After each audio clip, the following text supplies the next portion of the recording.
नमस्ते, आप सभी योग साथियों का स्वागत करता हूं योग दर्शन की व्याख्यान माला के इस कार्यक्रम में। आज चर्चा कर रहे हैं कैवल्यपाद के 33वें सूत्र की, जिसमें क्रम क्या है इसको समझाया गया है। तो क्रम क्या है? क्षण प्रतियोगी, परिणाम, अपरांत, निर्ग्राह्य, क्रम, ये इसका सूत्र है। क्षण होता है सबसे छोटा पल जिसको हम कहते हैं, जिससे छोटा पल नहीं हो सकता। जैसे हम बात करें, सेकंड होती हैं, मिनट होती है, घंटे होते हैं, दिन होते हैं, महीने होते हैं। तो इस प्रकार सबसे छोटा क्या है? सेकंड को माना जाता है। सेकंड के भी पॉइंट्स होते हैं, तो उन पॉइंट्स का भी सबसे जो छोटा भाग है उसको हम कहेंगे क्षण, जिसको हम पल भी कहते हैं। एक पल कब बीत जाता है इसका ठीक ठीक अनुमान लगाना मुश्किल है।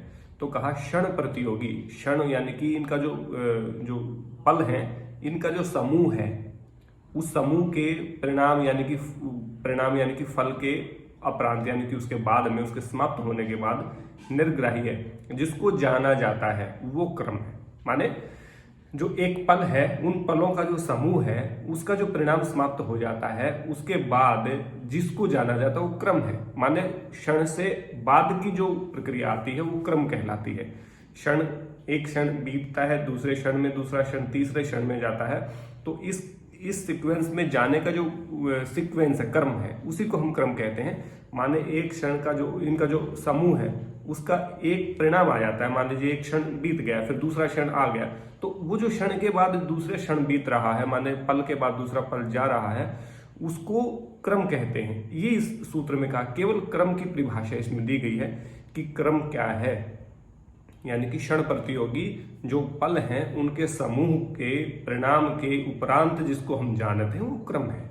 सिंपल सी बात है। तो क्रम है पलों के बाद की जो प्रक्रिया है, पलों के समूह के बीत जाने के बाद की जो प्रक्रिया है वो क्रम कहलाती है। एक पल बीतता चला जाता है तो सीक्वेंस आता है, वो एक पल के बाद दूसरा, दूसरे के बाद, जैसे सेकंड होती हैं, 9 बज गए, 10 बज गए, 11 बज गए, तो एक क्रम चलता रहता है। तो क्षण यानी कि वो पहले सेकंड होती हैं, पॉइंट होते हैं, सेकंड होती हैं, मिनट होती है, तो उसके बाद घंटे होते हैं। तो इस क्रम को, सीक्वेंस को तोड़ती है क्या है? वो धर्म में एक समाधि से इनकी परिणाम क्रम की समाप्ति की बात की हमने।